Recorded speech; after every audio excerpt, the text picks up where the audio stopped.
नाज़रीन, कौम से खिताब के बाद मियां मोहम्मद शहबाज शरीफ साहब हमारे साथ ऑनलाइन मौजूद हैं। आइए इनसे बात करते हैं। बहुत शुक्रिया अली मुमताज़ साहब, बड़ी मेहरबानी आपकी, आपने मुझे अपने प्रोग्राम में मदऊ किया है। ज़रा जल्दी जल्दी गुफ्तगू कर लीजिए। मैंने मालशिया बुलवाया हुआ है, मैंने कंधों की और पिंडलियों की मालिश करवानी है। क्यों मियां साहब, खैर तो है ना? आप माशाल्लाह सहाफ़ी हैं।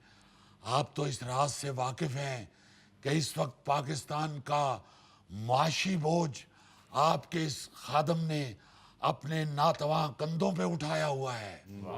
आप यकीन माने कि मेरे कंधों में से कड़ाकों की आवाज़ आ रही है और मेरी पिन्नियाँ भी हल्की हल्की हाय हाय कर रही हैं। मगर मैं यहाँ पे क्लियर करना चाहता हूँ कि सिर्फ मेरी पिन्नियाँ हाय हाय कर रही हैं, मैं खुद हाय हाय नहीं कर रहा।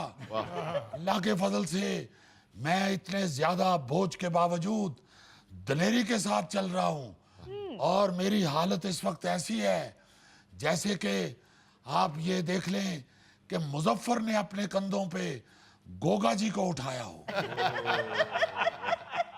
इस सूरत हाल के बावजूद मैं मुंह से हाय निकले बगैर चलता चला जा रहा हूँ और मैं ये यकीन से कहता हूँ कि मेरी जगह कोई गुजरांवाला का पहलवान भी होता तो अब तक उसकी पी निकल गई होनी थी। मियाँ साहब, ਇਹ ਕੰਧਿਆਂ ਦੀ ਥਕਾਵਟ ਤੇ ਸਮਝ ਆਉਂਦੀ ਏ ਕਿ ਤੁਸੀਂ ਗੋਗੇ ਨੂੰ ਚੁੱਕਿਆ ਹੋਇਆ ਹੈ। ਇਹ ਪਿੰਨੀਆਂ ਦੀ ਥਕਾਵਟ ਦੀ ਸਮਝ ਨਹੀਂ ਆਉਂਦੀ, ਇਹ ਕੋਈ ਗਾਰਾ ਬਣਾਉਂਦੇ ਰਹੇ ਹੋ? क्या बात कर रहे हैं आप गौरी साहब? ये जो प्राइम मिनिस्टर हाउस है ये इस्लामाबाद में है, ये चक-17 में नहीं है। गौरी साहब, मैं पेट्रोल बचत पॉलिसी के तहत पैदल सफर कर रहा हूँ। मेरा ड्राइवर गाड़ी साथ साथ लेके आ रहा होता है मगर मैं पैदल जा रहा होता हूँ। ਮੀਆਂ ਸਾਹਿਬ ਜਦੋਂ ਗੱਡੀ ਨਾਲ ਆ ਰਹੀ ਹੈ ਤੇ ਵਿੱਚ ਹੀ ਬਹਿ ਜਾਇਆ ਕਰੋ, ਬੱਚਤ ਕਾਦੀ ਹੈ ਫਿਰ। मिर्जा साहब, तुसी वांडो दियो, तानू इन्नी अक्ल नहीं। अगर गाड़ी में बैठूंगा तो इंजन पे बोझ पड़ेगा, वो ज्यादा पेट्रोल खाएगी, इसलिए मैं खाली गाड़ी साथ साथ लेके जा रहा होता हूँ। ਮੀਆਂ ਸਾਹਿਬ, ਤੁਸੀਂ ਪੈਦਲ ਜਾ ਰਹੇ ਹੁੰਦੇ ਹੋ, ਪ੍ਰੋਟੋਕੋਲ ਤੇ ਤੁਹਾਡੇ ਨਾਲ ਕਿੰਨੀਆਂ ਬੜੀਆਂ ਗੱਡੀਆਂ ਦਾ ਹੁੰਦਾ ਹੈ? गौरी साहब, यही तो कौम को बताने वाली बात है। वो जितनी गाड़ियां भी मेरे साथ होती हैं, मैंने सबसे कह दिया है कि गाड़ियों के इंजन निकलवा के उसमें पैडल लगवाएं। वो सारी गाड़ियां पैडलों से चलती हुई आ रही होती हैं। ਮੀਆਂ ਸਾਹਿਬ, ਪੈਡਲਾਂ ਨਾਲ ਕਿਹੜੀਆਂ ਗੱਡੀਆਂ ਚੱਲਦੀਆਂ ਸਰਕਾਰ? मिर्जा साहब, आप पेंडू आदमी हैं, आप शलवार में हवा भर के छप्पड़ में नहाने के आदी हैं। आप कभी हमारे भाभी बच्चों को लेके झील पे गए हों तो आपको पता चले कि वहां पैडलों के साथ भी गाड़ी चलाई जाती है। चलें मियां साहब, आप मेरी एक रिक्वेस्ट मान लें, आप गाड़ी के साथ पैदल ना जाया करें, आप गाड़ी में ही बैठ कर चले जाया करें। ये अली साहब, यही बात बार बार मेरा ड्राइवर भी कह रहा होता है कि मियां साहब खुदा रहा गाड़ी में बैठ जाएं। मैं उसे जवाब देता हूं कि देखो, जिस तरह गाड़ी मेरे साथ साथ लेके आना तुम्हारी मजबूरी है, इसी तरह मेरी भी मजबूरी है कि मैं अपनी कौम को पैदल चलता हुआ अकेला ना छोड़ूं। ਮੀਆਂ ਸਾਹਿਬ, ਤੁਸੀਂ ਐਵੇਂ ਪੈਦਲ ਥਕਣ ਡਏ ਹੋ। ਇਹ ਸਾਡੇ ਚੋਂ ਸਾਰਿਆਂ ਨਾਲੋਂ ਮਾੜਾ ਤੇ ਗਰੀਬ ਗੋਗਾ ਹੈ, ਇਹ ਵੀ ਗੱਡੀ ਤੇ ਆਉਂਦਾ ਜੀ। नहीं नहीं मियाँ साहब, मैं पेट्रोल की बड़ी बचत करना, मेरे को हाथ वाली गड्डी है। आप फिक्र ना करें गोगा जी, हमें गरीब आदमी का एहसास है, इसीलिए हम रक्शे वाले और मोटरसाइकिल वालों को पेट्रोल पे सब्सिडी देने का सोच रहे हैं। वाह जी वाह। और अगर ऐसा हो गया तो मैं आपसे वादा करता हूं कि मैं खुद भी रक्शे पे सफर किया करूंगा और अकेला नहीं, पीछे प्रोटोकॉल भी सारा रक्षों पे आया करेगा। मियाँ साहब, इन्ने रक्षे इकट्ठे आएंगे तो लगेगा रक्षा यूनियन ने हड़ताल की हुई है। भाई जो भी लगे, मुझे इससे सरोकार नहीं। मैं ये समझता हूं कि पेट्रोल का एक एक कतरा बचाना पड़ेगा, क्योंकि बुजुर्ग कह गए हैं कि कतरे कतरे से टैंकी बनती है। मियाँ साहब, कतरे कतरे से दरिया बनता है, टैंकी नहीं। अली साहब, आप तो माशाल्लाह पढ़े लिखे आदमी हैं। गाड़ी के साथ टैंकी होती है, दरिया नहीं लगा होता। आपने कभी पेट्रोल पंप पे जाके कहा है कि भाई मेरी गाड़ी का दरिया फुल कर दो? ਮੀਆਂ ਸਾਹਿਬ ਮੈਨੂੰ ਰਕਸ਼ਿਆਂ ਤੋਂ ਯਾਦ ਆਇਆ, ਇਹ ਆਪਣਾ ਥੈਲਾ ਨਾ, ਇਹ ਜਦੋਂ ਰਕਸ਼ੇ 'ਚ ਬਹਿਣ ਲੱਗਦਾ ਨਾ ਤਾਂ ਪਹਿਲਾਂ ਵੇਖਦਾ ਕਿ ਫਿਲਮ ਸਟਾਰਾਂ ਦੀਆਂ ਫੋਟੋਆਂ ਲੱਗੀਆਂ ਵਿੱਚ ਕਿ ਨਹੀਂ। ਇਹ ਤੇ ਸੁਲਤਾਨ ਰੇ ਦੀ ਫੋਟੋ ਲੱਗੀ ਹੋਵੇ ਤੇ ਫਿਰ ਨਹੀਂ ਪੈਂਦਾ ਰਕਸ਼ੇ 'ਚ। ਅੰਜਮਨ ਦੀ ਫੋਟੋ ਲੱਗੀ ਹੋਵੇ ਤਾਂ ਛਾਲ ਮਾਰ ਕੇ ਬਹਿ ਜਾਂਦਾ। ये तो आपने गौरी साहब बड़ा अच्छा आइडिया पेश किया है। मैं ट्रैफिक पुलिस वालों से कहूंगा कि शोर किया करें कि हर रक्शे के अंदर फिल्म स्टारों की तस्वीरें लगी होनी चाहिए, ताकि गरीब आदमी ज्यादा से ज्यादा रक्शे में सफर करे।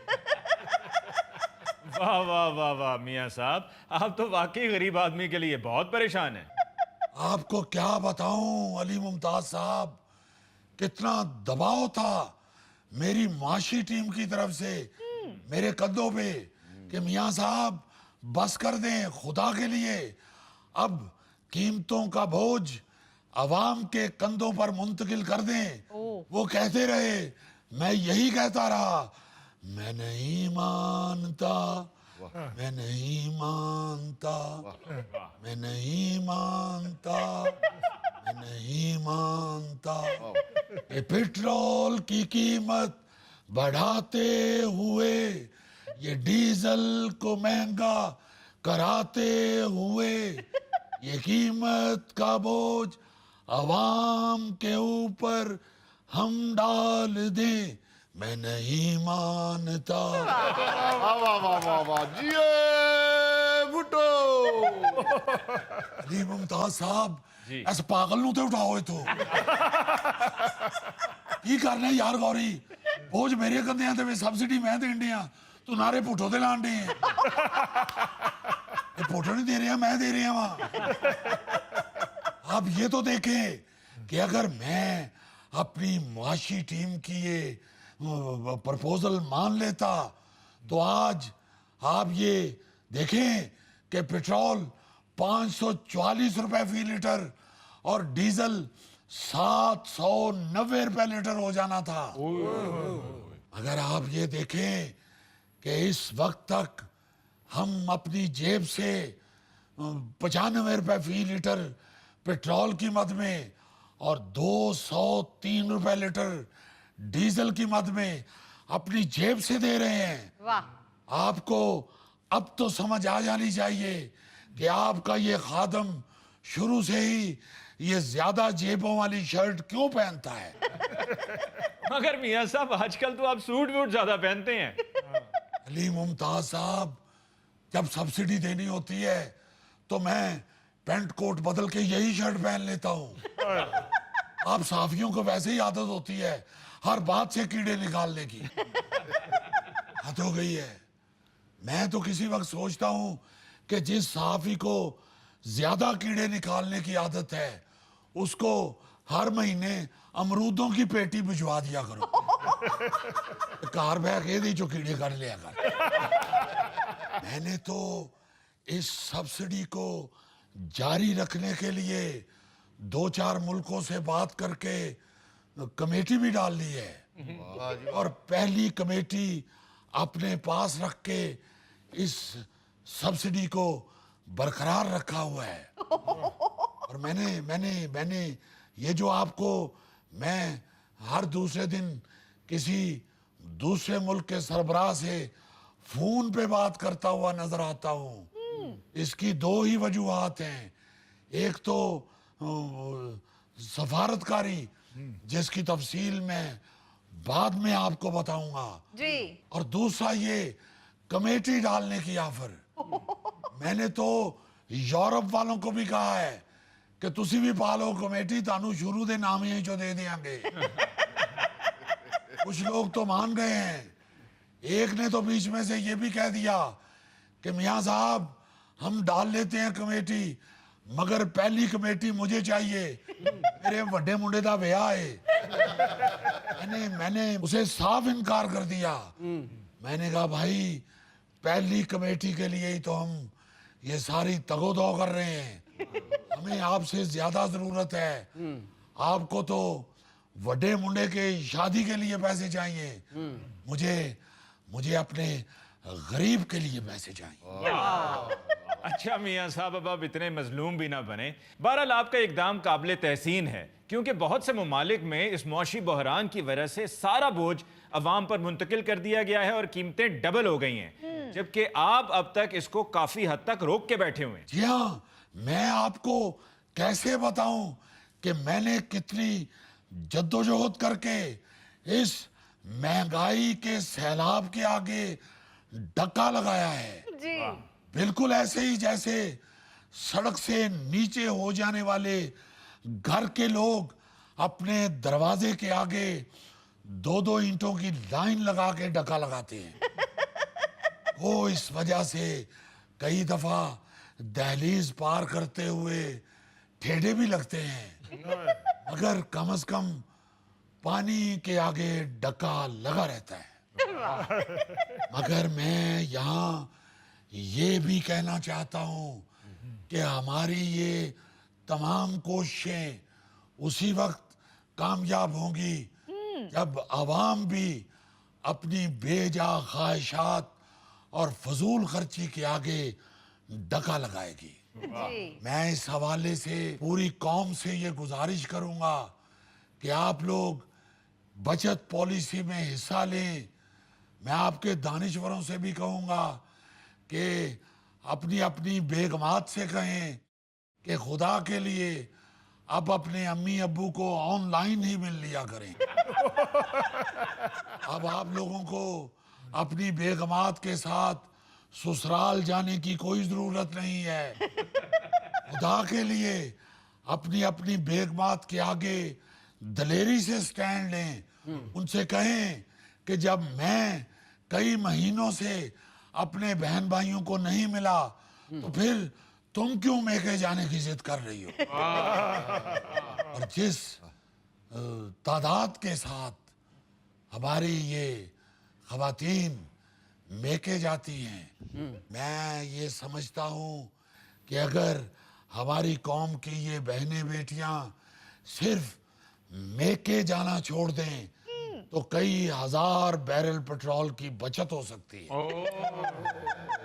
क्योंकि आप लोग जानते हैं कि खवातीन को मेके छोड़ने से सिर्फ एक चक्कर नहीं लगता, जी। आप उनको छोड़ के वापस घर के दरवाजे पे पहुंचते हैं तो पीछे से फोन आ जाता है कि मैं मुन्ने के डायपर भूल आई हूं, जरा वो पकड़ा जाइए।